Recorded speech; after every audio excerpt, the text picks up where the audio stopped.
আজকের ভিডিওতে royal Rumble হয়ে যাওয়ার পরের বেশ কিছু ঘটনা আর বেশ কিছু বড় নিউজ নিয়ে কথা বলবো। আর আজকের একটা অনেক বড় কন্ট্রোভার্সিয়াল জিনিস নিয়ে কথা বলবো, সেটা হচ্ছে যে উসো যে রয়্যাল রাম্বল জিতলো এটা কি আদৌ ঠিক হয়েছে? কারণ ফ্যান্সরা তো খুব একটা খুশি নয় যে উসো জিতছে এটা দেখে।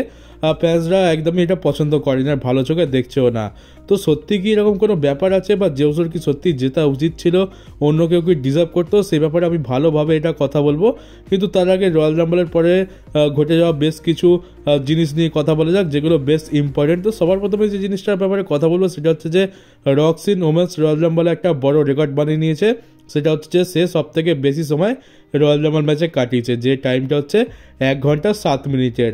এই রেকর্ডটা সে এই বছর বানিয়েছে। আর রয়্যাল রাম্বলের হয়ে যাওয়া তোমরা একটা বছর ব্যাপারে তো তোমরা সকলে নোটিস করেছো। রয়্যাল রাম্বল ম্যাচ শুরু হওয়ার আমরা 1 মিনিটের মধ্যে এই বসটা দেখতে পাই। সেটা হলো যে পেন্টার পা কিন্তু দুখানা পাই রিংয়েতে ছুঁয়ে, মানে রিংয়ের বাইরে একদম মাটিতে ছুঁয়ে গেছিলো, কিন্তু তারপরেও রেফারি তাকে ডিসকোয়ালিফাই করেনি।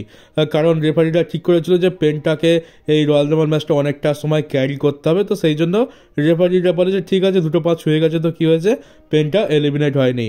তো এটা একটা বড় বচ আমরা দেখতে পেলাম। তাছাড়া পেনটাকে দোষ দিয়েও লাভ নেই, পেনটার জীবনের এটা প্রথম রয়্যাল রাম্বল, তার উপরে 1 নম্বরে তাকে এন্ট্রি নেওয়ানো হয়েছে। তো এটা একটু প্রেসারের জন্য হয়ে যেতে পারে, তো সেটা খুব একটা বড় ব্যাপার নয়। আর আরেকটা বড় জিনিস যেটা তোমরা সকলেই নোটিস করেছো, এমনকি আমারও তো এটা বেশ আজব লেগেছিল, যে তোমরা একটা জিনিস নোটিস করেছো যে ড্রু ম্যাকিন্টায়ার কিন্তু খুব তাড়াতাড়ি ম্যাচ থেকে এলিমিনেট হয়ে যায়। আমরা তো এক্সপেক্ট করেছিলাম যে ফাইনাল 5-এ অন্তত ড্রু ম্যাকিন্টায়ার থাকবে, সে কিছু বড় বড় এলিমিনেশনও করবে, তাকে আমরা একটা ভালো জায়গায় দেখতে পাবো। কিন্তু আমরা দেখতে পাই যে ড্রু ম্যাকিন্টায়ার খুবই তাড়াতাড়ি এলিমিনেট হয়ে যায়, ডেভান প্রিস্ট তাকে এলিমিনেট করে দেয়, আর তারপরে তার মুখের অবস্থাটা দেখার মতো ছিল। তো এটা হওয়ার পর কি হয় যে পিডব্লিউ ইনসাইডার এটা রিপোর্ট করে যে ড্রু ম্যাকিন্টায়ার খুবই রেগে মেগে ব্যাক স্টেজে যায়, সে কারোর সাথে কোনো কথাই বলে না, সে নিজের মতো গালাগালি দিতে থাকে। গালাগালি দিতে দিতে সে পুরোপুরি একেবারে এরিনার বাইরে চলে যায়, আর সে রয়্যাল রাম্বল শেষ হওয়ারও অপেক্ষা করে না। সে মাত্র এলিমিনেট হলো, ব্যাক স্টেজে গেল, একদম খুব খারাপ মুডে ছিল সে, আর সে এরিনা ছেড়ে তার বাড়িতে চলে যায়। তো ড্রু ম্যাকিন্টায়ার তার বুকিং নিয়ে একদমই খুশি নয়। এমনটা হতে পারে যে তার সেই সময় এলিমিনেট হওয়ার কথা ছিল না, সে ভুল করে এলিমিনেট হয়ে গেছে, বা ডাব্লিউডাব্লিউ যেভাবে তাকে বুকিং করেছে সেটা সে একদমই পছন্দ করেনি। আমরা জানি যে ড্রু ম্যাকিন্টায়ারকে একটা ভালো স্পটেতে বুক করা উচিত ছিল। এমনটা হতে পারে যে ড্রু ম্যাকিন্টায়ারকে ডাব্লিউডাব্লিউ এমনটাই বুক করেছে যে ডেভান প্রিস্ট তাকে এলিমিনেট করবে। এটা হয়তো ড্রু ম্যাকিন্টায়ারের পছন্দ হয়নি। ড্রু ম্যাকিন্টায়ার হয়তো আমাদের মতোই চাইছিল যে সে ফাইনাল 5 বা একদম রয়্যাল রাম্বলে শেষ পর্যন্ত টিকে থাকুক। আর দেখে তো এমনটাই মনে হচ্ছে যে রেসলম্যানিয়াতে ড্রু ম্যাকিন্টায়ার ভার্সেস ডেভান প্রিস্টের মধ্যে ম্যাচ হবে। আগের বার ডেভান প্রিস্ট ড্রু ম্যাকিন্টায়ারের উপরে ক্যাসিং করেছিল, তার বদলা নেওয়ার জন্য এই ম্যাচটা হবে। কিন্তু আমরা তো চাই যে ড্রু ম্যাকিন্টায়ার রেসলম্যানিয়াতে কোনো বড় ম্যাচে থাকুক, চ্যাম্পিয়নশিপ ম্যাচে থাকুক, কিন্তু ড্রু ম্যাকিন্টায়ারের ক্ষেত্রে তো সেরকম কিছু দেখতে পাচ্ছি না। তো হয়তো ড্রু ম্যাকিন্টায়ারের এটাই পছন্দ হয়নি যে তাকে এক তো তাড়াতাড়ি এলিমিনেট করে দেওয়া হলো, উপরন্তু তাকে ডেভান প্রিস্টের সাথে রেসলম্যানিয়াতে ম্যাচ দেওয়া হচ্ছে। তো এইটা নিয়ে তার এত বেশি আপত্তি। আর সে ব্যাকস্টেজে গিয়ে যে কাণ্ডগুলো করেছে সেগুলো কিন্তু স্টোরি লাইনের পার্ট নয়। সে সত্যিকারই খুবই রেগেছিল আর প্রচণ্ড ফ্রাস্ট্রেটেড হয়েছিল। তো আমি এটা বলবো যে ড্রু ম্যাকিন্টায়ারের সাথে অনেক বছর ধরেই তো খারাপ জিনিস হচ্ছে, আর কতই বা আমরা দেখতে পাবো এরকম জিনিস।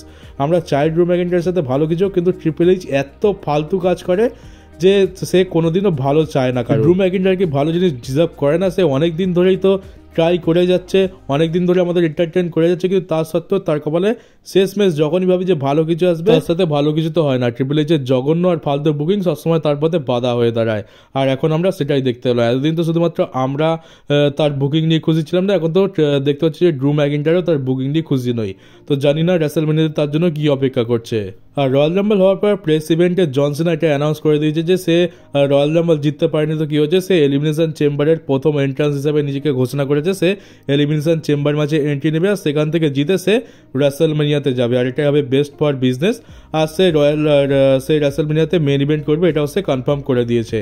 আর জন সিনা কিন্তু এটা নিয়ে বেশ জোর দিয়ে বলেছে, সে প্রচন্ড কনফিডেন্ট। তো একটা জিনিস ঠিক আছে, রয়্যাল রাম্বল জেতেনি যেহেতু সে এলিমিনেশন চেম্বারে রয়েছে, আর এলিমিনেশন চেম্বারে জিতে সে যদি রেসলম্যানিয়া মেন ইভেন্ট করে কোডি রোডসের এগেনস্টে, তাহলে সেটাও অনেক বড় জিনিস, আর ফ্যান্সরা খুব একটা কমপ্লেনও করবে না। আর এই প্রেস ইভেন্টে আমরা জে উসোকেও দেখতে পাই। জে উসো এখানে এটা কনফার্ম করে দিয়েছে যে সে গান্থারকেই চ্যালেঞ্জ করবে। গান্থারকে সে স্যাটারডে নাইটস মেন ইভেন্টে এছাড়া তার আগেও হারাতে পারেনি, তো কী হয়েছে, রেসলমেনিয়াতে সে গান্থারকে হারিয়ে চ্যাম্পিয়ন হবে।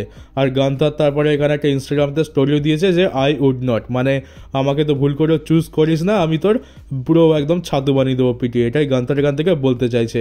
আর তাছাড়া দেখতে গেলে জেউসও গান্থারকে হারিয়ে দেবে এটা খুব একটা বিশ্বাসযোগ্য নয়। আর স্পিডের রয়্যাল রাম্বলে এন্ট্রি নেওয়াটা একটা অনেক বড় সাকসেসের এখানে প্রমাণ হয়েছে। এখানে এটা সোশ্যাল মিডিয়াতে অনেক ভালো অ্যাট্রাকশন পেয়েছে, অনেক ভালো রিয়াকশন পেয়েছে, আর অনেক বেশি ভিউজও পেয়েছে। ফ্যান্সরা খুবই পছন্দ করছে। আর দেখতে পাচ্ছ তার কি অবস্থা হয়েছে, ছোটোখাটো একটা ইনজুরি হয়েছে, আর তার সাথে সাথে পায়ের একদম ছাল উঠে গেছে। ব্রন ব্রেকার তাকে সত্যি খুব জোরে স্পিয়ারটা মেরেছিল একদম প্রফেশনাল ভাবে। আর তাছাড়া ওটিস তাকে সুপ্লেক্সও লাগিয়ে দেয়। আর তোমরা দেখতে পাচ্ছ যে এই আমাদের স্পিডের রয়্যাল রাম্বল হওয়ার পর কি অবস্থা, সে ক্রাচেস নিয়ে চলছে আর গলাতে একটা ব্যান্ডও পরানো রয়েছে। সে এসেছিল তো মজা করতে আর লাইভ স্ট্রিম করতে, কিন্তু ট্রিপল এইচ তাকে রয়্যাল রাম্বল ম্যাচে এন্ট্রি করে আর তারপর তার এই হাল হয়ে যায়। আর এইসব হওয়ার পর ডব্লিউডব্লিউ তাদের তরফ থেকে একটা টপ কার্ডও বের করে দিয়েছে। এখানে স্পিডের এখানে সাইন দেখতে পাচ্ছি, আর স্পিডকে ব্রন ব্রেকার হাওয়ায় চাগিয়ে রেখেছে স্পিয়ার মারার পর, তো সেই মোমেন্টটাও আমরা এখানে দেখতে পাচ্ছি। তো স্পিডের জন্য খুবই ভালো, সে ডব্লিউডব্লিউই টপ কার্ডে তো চলে এসছে এখন। আর আমরা রয়্যাল রাম্বলে অ্যালেক্সা ব্লিসের বুকিং তো খুব একটা ভালো দেখতে পেলাম না, কিন্তু ভালো কথা হচ্ছে যে তার ফাইনালি অনেক দিন পর রিটার্ন হয়েছে। আর এমনটা জানা যাচ্ছে যে তাকে আমরা র ব্র্যান্ডের ওপর দেখতে পাবো। আর অ্যালেক্সা ব্লিসের রিটার্নের সময় সে যে জ্যাকেটটা পরে এসেছিল সেটা সে ফিন্ড ব্রেভারকে ট্রিবিউট দেওয়ার জন্য পরে এসেছিল, আর তা জ্যাকেটের পেছনে লেখা ছিল ফিন্ড ফর এভার। আর অ্যালেক্সা ব্লিস সেই ক্যারেক্টারটাকে নিয়ে রিটার্ন করেছে যেটা সে শেষ টাইমে ফিন্ডের সাথে প্লে করছিল। আর রয়্যাল রাম্বল শেষ হওয়ার পরে যখন জেউসো গরিলা পজিশনে যায় তখন আমরা দেখতে পাই যে জিমি উসো তাকে রয়্যাল রাম্বল 2025 যে উইনারের টি শার্টটা রয়েছে যেখানে জেউসোর নাম আগে থেকেই প্রিন্ট করা ছিল সেটা পরিয়ে দিয়েছে, যার মানে হলো যে জেউসো রয়্যাল রাম্বল জিতবে সেটা আগে থেকেই ঠিক ছিল।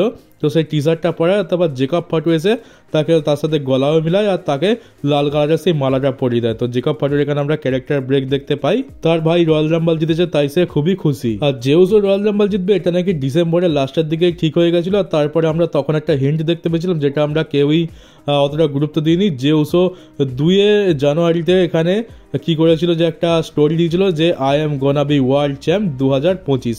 তো জেউসো তো জেনেই গেছিল যে সে রয়্যাল রাম্বল জিততে চলেছে, সেই জন্য এখানে সে সেই স্টোরিটা দিয়েছিল, কিন্তু আমরা কেউই অতটা গুরুত্ব দিইনি, কারণ কেই বা বিশ্বাস করবে যে জেউসো রয়্যাল রাম্বল জিততে চলেছে। আর তাছাড়া কোনো রকম নিউজ সোর্সের কাছে এমন খবর আসেনি যে জেউসো রয়্যাল রাম্বল জিততে পারে। আর যদি খবর আসতো আমি তোমাদেরকে খবরটা বলতাম, তোমরা ভাই আমাকে গালাগালি করতে। আর তোমরা কি আমি নিজেই নিজেকে উল্টোপাল্টা বলতাম যে জেউসো রয়্যাল রাম্বল জিতবে, এটা কেই বা বিশ্বাস করবে, আমার তো নিজেরই বিশ্বাস হচ্ছে না।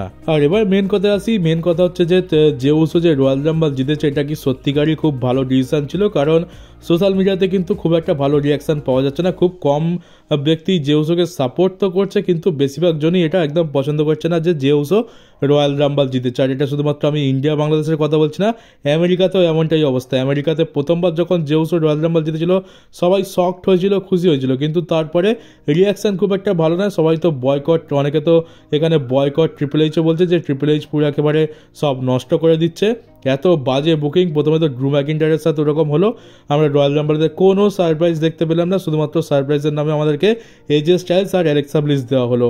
এছাড়া আরও অনেক নাম ছিল যারা মেডিকেলি ক্লিয়ার ছিল, কিন্তু তাদেরকে আমরা দেখতেও পেলাম না। তো এটা নিয়ে তো খুবই ক্রিটিসাইজ করছে আমেরিকানরাই, এখানে ট্রিপল এইচের ব্যান্ড বাজাচ্ছে। আর আমাদের দেশে তো ইউটিউবে লাইক ডিসলাইক দেখা যায় না, কিন্তু আমেরিকাতে ডিসলাইক আর লাইক দুটোই দেখা যায়, আমাদের এখানে শুধুমাত্র লাইক দেখা যায়।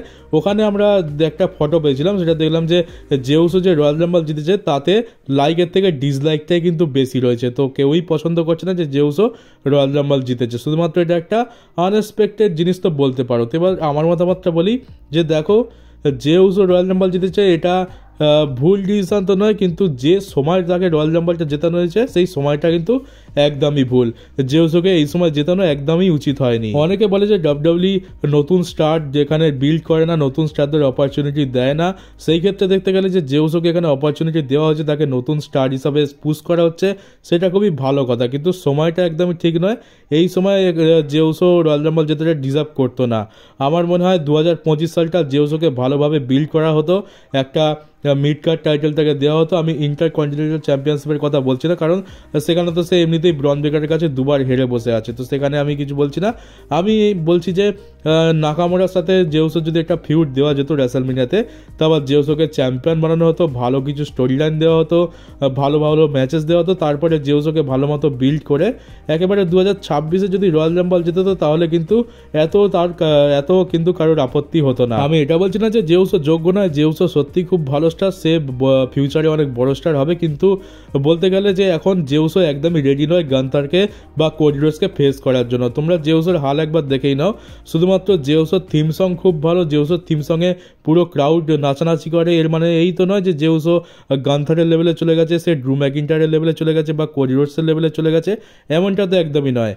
সে থিম সং তো আমরা জ্যাক রাইডারেরও ভালো দেখেছি, তাছাড়া নো ওয়ে হোজে ছিল, তার থিম সঙ্গে তো ফ্যান্সরা নাচতো, তো তা বলে কি তারা অনেক বড় স্টার হয়ে গেছে? তারা তো আজকের ডাব্লিউডব্লিউতেও নেই।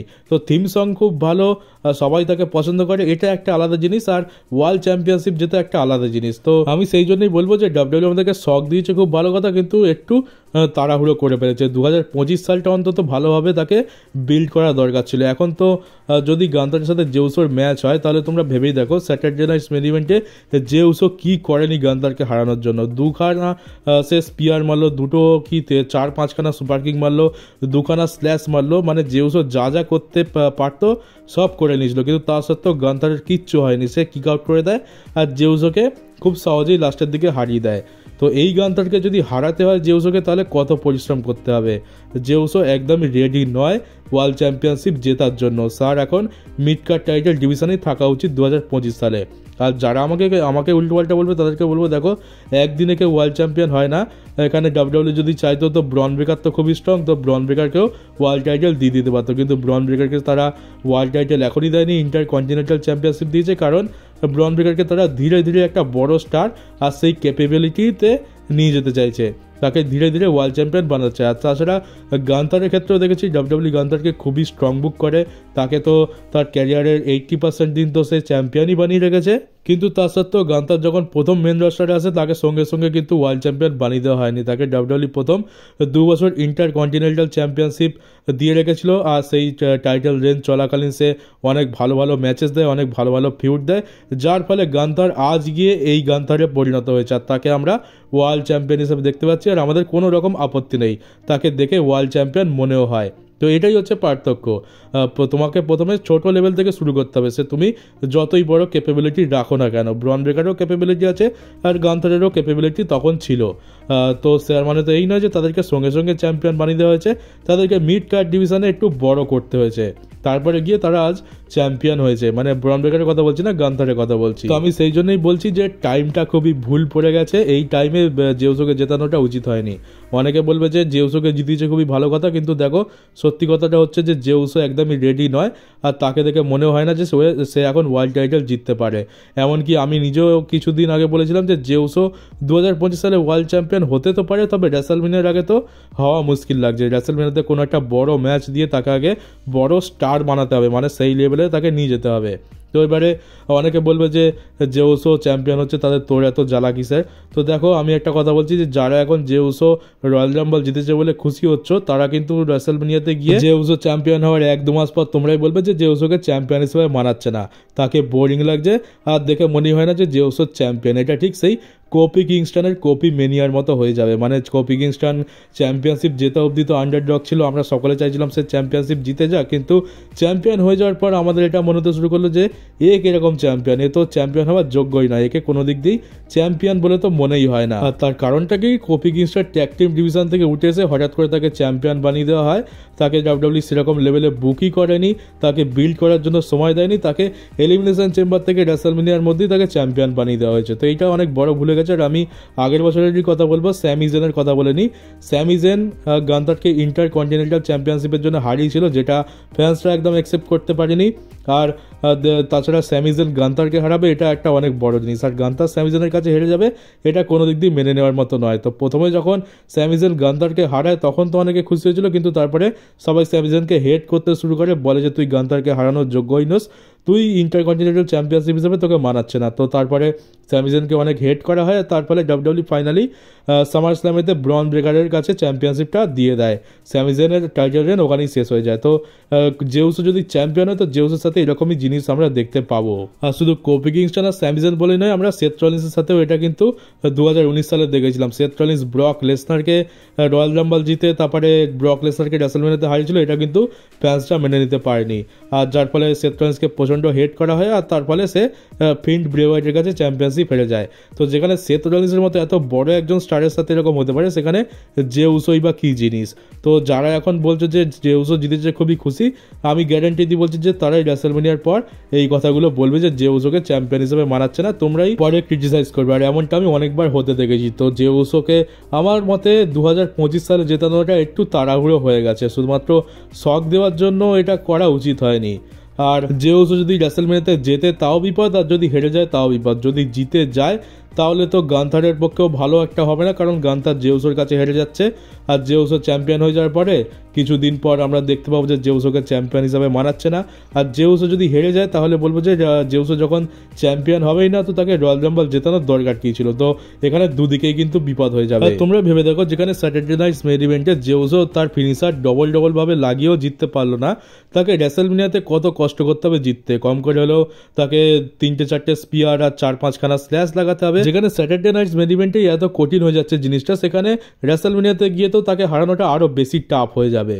আর যদি গান্থার সহজে হেরে যায়, দেখতে পেলাম যে 3খানা ফিনিশার খেয়ে যদি হেরে যায়, তাহলে তো গান্থারকেও এখানে বলতে হবে যে এত দিন ধরে যেভাবে তাকে বুক করেছে, তাহলে গান্থারকেও তো এইভাবে হারিয়ে দেওয়াটা উচিত হয়নি। গান্থারের সাথে এখানে অন্যায় হয়েছে, এটাও তখন আমাদেরকে বলতে হবে। আর এত সব কারণের জন্যই হয়তো ট্রিপল এইচকে এত ক্রিটিসাইজ করা হচ্ছে, এখানে তো বয়কট ট্রিপল এইচও বলা হচ্ছে। আর সত্যি কথা বলতে আমার ট্রিপল এইচের বুকিং একদম জঘন্য লাগে। মানে আমি প্রথম থেকেই বলছি যে ট্রিপল এইচের দ্বারা হবে না। ভিন্স ম্যাকম্যান একদম আলাদা লেভেলের ছিল, কিন্তু এই ট্রিপল এইচ সত্যি খুবই খারাপ বুকিং করে। ড্রু ম্যাকিন্টায়ারের সাথে কী হলো তা তো দেখতেই পেলাম।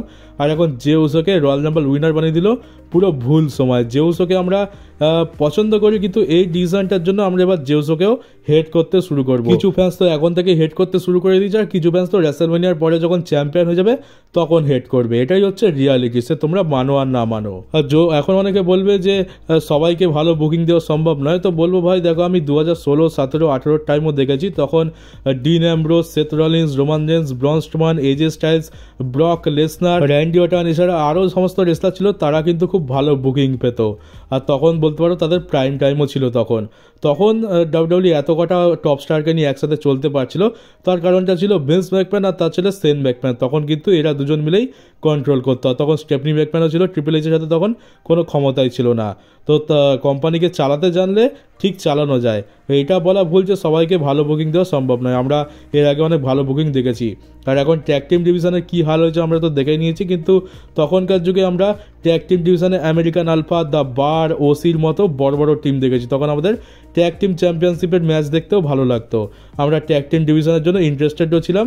তখন হার্ডি বয়েসকেও আমরা দেখতে পেয়েছিলাম ডাব্লিউডাব্লিউতে। তো এই বুকিং নিয়ে তো আমার কোনো সন্দেহ থাকা উচিত নয় যে ট্রিপল এইচের বুকিং খারাপ, এটা মানতেই হবে। এবার তোমরা অনেকে বলবে যে ট্রিপল এইচ আমাদের শক দিতে ভালোবাসে, আমাদের শক করতে চেয়েছিল, সারপ্রাইজ দিতে চাইছিল। তো সেখানে আমি একটা জিনিস বলবো যে দেখো, তোমাদের একটা এক্সাম্পল দিচ্ছি। আমরা ধরো খেতে বসেছি, আর আমাদের খাওয়ার দায়িত্বটা হচ্ছে ট্রিপল এইচের। এবার আমরা জানি যে ট্রিপল এইচ আমাদের খাবারে কী দেবে, মাংস ভাত। এবার ট্রিপল এইচ আমাদের শক দেওয়ার জন্য কী করলো, ট্রিপল এইচ আমাদেরকে বিরিয়ানি খেতে দিল। কিন্তু এবার কী হয়েছে যে আমরা দেখতে পাচ্ছি ট্রিপল এইচ আমাদের শক দেওয়ার জন্য বিরিয়ানি নয়, বরং আমাদেরকে খিচুড়ি খেতে দিয়েছে। তো এইটাও একটা শখ, কিন্তু খিচুড়ির লেভেল আর বিরিয়ানির লেভেলটা একটা অনেক আলাদা। আর খিচুড়ি একটা খুবই সত্যিকারের ভালো পদ, খুবই ভালো একটা খাবার, আমরা পছন্দ করি, কিন্তু সব জায়গায় তো খিচুড়ি চলে না। তোমরা ধরো কোনো বিয়ে বাড়িতে গেছো, আর সেখানে তোমাদেরকে বিরিয়ানির জায়গায় খিচুড়ি দিচ্ছে, তো তোমাদের কেমন লাগবে? এখানে হয়েছে সেই জিনিসটা। জেউসো হচ্ছে খিচুড়ি, আর জেউসোকে বিরিয়ানি বানানোর জন্য যে সময়টা দেওয়া উচিত ছিল সেটা তাকে দেওয়া হয়নি। শুধুমাত্র ফ্যান্সরা তাকে পছন্দ করছে, তার সেই সময় নাচানাচি করছে, তাকে সবাই সাপোর্ট করছে, এর মানে এই নয় যে সে কোম্পানির টপ সুপারস্টার হয়ে গেছে। জেউসও কিন্তু এখনো মিড কার্ড ডিভিশন থেকেই ডিএসএ বিলং করে, তাকে মেন ইভেন্ট স্পটে নিয়ে যাও তারপরে না হয়। তাছাড়া যদি ট্রিপল এইচ আমাদেরকে শক দিতেই চাইতো যে এখানে যদি রোমান জেন্স, জন সিনা, সিএম পাঙ্ক এরা যদি যেতে তাহলে খুব একটা শকিং জিনিস হবে না। ডাব্লিউডাব্লিউ যদি আমাদের শক দিতেই চাইতো তাহলে ফিন ব্যালর, ডিমন প্রিস্ট, এলএ নাইট এদের মধ্যে কাউকে জেতাতে পারতো, বা এজে স্টাইলসও একটা ভালো অপশান ছিল, এদেরকে জিতিয়ে দিলে আমরা ডেফিনেটলি শকড হতাম আর কারোর তো কমপ্লেনও থাকতো না, কারণ এরা চ্যাম্পিয়নশিপ মেটেরিয়াল, এরা ওয়ার্ল্ড টাইটেল জেতা ডিজার্ভ করে, এরা সেই লেভেলের স্টারও বটে, এরা অনেক বছর ধরে ডাব্লিউডাব্লিউতে নিজেদেরকে বিল্ড করেছে। তো শেষমেশ আমি এখানে কোনো কিছু জেউসোর এগেনস্টে বলবো না, আমার সমস্ত কমপ্লেন ট্রিপল এইচের এগেনস্টেই। জেউসোকে চ্যাম্পিয়ন বানাও, জেউসোকে রয়্যাল রাম্বল জেতাও, আমার তাতে কোনো আপত্তি নেই, কিন্তু রিয়ালিটিটা কি সেটা আমি তোমাদেরকে বললাম। সময়টা খুবই খারাপ, এই সময় জেউসোকে চ্যাম্পিয়ন বানানো বা জেউসোকে রয়্যাল রাম্বল জেতানোটা খুবই খারাপ ডিসিশন, কারণ এখন কেউ এটা মানবেই না যে জেউসো গান্থারকে বা কোডি রোডসকে হারানোর ক্ষমতা রাখে। আর যদি গান্থারকে জেউসো রেসলমেনিয়াতে হারিয়ে দেয় তো আমি বলবো গান্থারের এটা অপমান। গান্থারের পক্ষে জেউসোর কাছে হারাটা কোনোভাবেই সম্ভব নয়। জেউসো ড্রু ম্যাকিন্টায়ারকে হারাতে পারে না, ড্রু ম্যাকিন্টায়ার তাকে পিটিয়ে ছাতু করে দেয়, আর সেই ড্রু ম্যাকিন্টায়ার তো গান্থারের কাছে হেরেছে। শুধুমাত্র লাস্ট টাইম জেউসো ড্রু ম্যাকিন্টায়ারকে রোল করে পিন করে দেয়, কিন্তু সেটা তো কোনো দিক দিয়ে একটা ভালো ভিক্টরি বলতে পারো না, সেটা তো হয়ে গেল যে ভিক্টরি তুমি চুরি করেছো। তুমি তো ড্রু ম্যাকিন্টায়ারকে নক আউট করে হারাওনি, তুমি দুটো তিনটে স্ল্যাশ লাগিয়েও ড্রু ম্যাকিন্টায়ারকে হারাতে পারছো না, দুটো তিনটে স্পিয়ার লাগিয়েও ড্রু ম্যাকিন্টায়ারকে হারাতে পারছো না, উপরন্তু ড্রু ম্যাকিন্টায়ারের কাছে যতবার তুমি ম্যাচ লড়ছো তুমি খুব বাজেভাবে মার খাচ্ছ, আর একটা ক্লেমর কিকেই তোমার কাজ হয়ে যাচ্ছে। আর সেই ড্রু ম্যাকিন্টায়ার অনেক চেষ্টা করে গান্থারকে হারাতে পারি না, সেই গান্থারকে তুমি নাকি রেসলমেনিয়াতে হারাবে, আর এটাও আমাদেরকে মেনে নিতে হবে। আর দেখতে গেলে জেউসো এখন যে লেভেলে রয়েছে তার ফ্যান ফলোয়িং খুবই ভালো রয়েছে, কিন্তু সে যে লেভেলের রেসলার আর তাকে ডাব্লিউডাব্লিউ যে লেভেলে বুক করে সেই লেভেল থেকে দেখতে গেলে জেউসো যদি গান্থারের সাথে 10 বার লড়াই করে তাহলে সে একবার জিতবে, কিন্তু আমার মতে একজন ওয়ার্ল্ড চ্যাম্পিয়ন যে ডাব্লিউডাব্লিউকে রিপ্রেজেন্ট করবে তার এমন হওয়া উচিত যে সে যদি 10খানা ম্যাচ লড়ে তাহলে সে কম করে হলেও 8খানা ম্যাচ নিজের দমে জেতার যোগ্যতা রাখে। এরকমই হওয়া উচিত একজন ওয়ার্ল্ড চ্যাম্পিয়নকে, যেমন হচ্ছে কোডি রোডস আর গান্থার, এরা যদি 10খানা ম্যাচ লড়ে আরামসে এরা কম করে 8খানা ম্যাচ তো জিতেই নেবে, এমনটা আমাদের ভরসা আছে। কিন্তু জেউসোর ক্ষেত্রে আমরা এমন ভরসা তো একদমই পাই না, কারণ জেউসোর লেভেলটাই হচ্ছে সেরকম। আমি তো পুরো বিশ্বাস আছে যদি জেউসো রয়্যাল রাম্বল জিতেছে বা রেসলমেনিয়াতে যদি গান্থারকে হারিয়ে দেয় আমার তো এটা দেখতে একদমই ভালো লাগবে না। জেউসোর অবস্থা সেই কোফি কিংস্টনের কোফি মেনিয়া, 2019 সালের সেথ রলিন্স আর আগের বছরের স্যামি জেনের মতো হতে চলেছে, এতে কোনো সন্দেহ নেই আমার। আর ট্রিপল এইচের জন্য একটাই কথা বলবো অন্তর থেকে, যে ট্রিপল এইচ এই টাকলা যে ডাব্লিউডাব্লিউকে পুরোপুরি বরবাদ করে ছাড়বে। বুকিংয়ের যা হাল হয়েছে তা তো আমরা দেখতেই পাচ্ছি, হাতে গোনা মাত্র 2-3টে স্টার রয়েছে যারা ভালো বুকিং পায়, আর যারা ভালো বুকিং পেত তাদেরকে তো জবার বানিয়ে ছাড়ছে দিন দিন, মানে মিড কার্ড টাইটেলের থেকেও তাদের অবস্থা খারাপ করে দিচ্ছে। এরকম উদাহরণ সেথ রলিন্স, ড্রু ম্যাকিন্টায়ার, এছাড়া আরও অনেকে রয়েছে। তো ট্রিপল এইচ সত্যি একেবারে অযোগ্য ডাব্লিউডাব্লিউ, এটা আমি আজকের বলতে বাধ্য হচ্ছি। বিজনেসকে চালানোর দিক দিয়ে, ফ্যান্সদের এন্টারটেইন করার দিক দিয়ে সে ভিন্স ম্যাকম্যানের ধারের কাছেও নেই।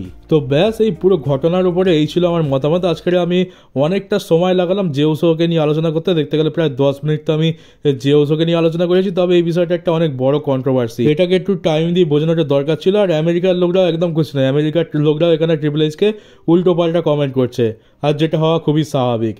তো কি আর বলবো, তোমাদের মতামত কি তোমরা আমাকে কমেন্ট বক্সে অবশ্যই জানাও। আমি আশা করি তোমাদেরকে বোঝাতে পেরেছি যে সিচুয়েশনটা কি আছে। ডাব্লিউডাব্লিউ একেবারে ভুল সময় জেউসোকে রয়্যাল রাম্বল জিতিয়ে দিয়েছে, এটা একদমই ঠিক হয়নি। জেউসোকে আরও ভালোভাবে বিল্ড করে সেই লেভেলে নিয়ে যাওয়া উচিত ছিল, যে লেভেলে একটা চ্যাম্পিয়নকে আমরা দেখতে চাই।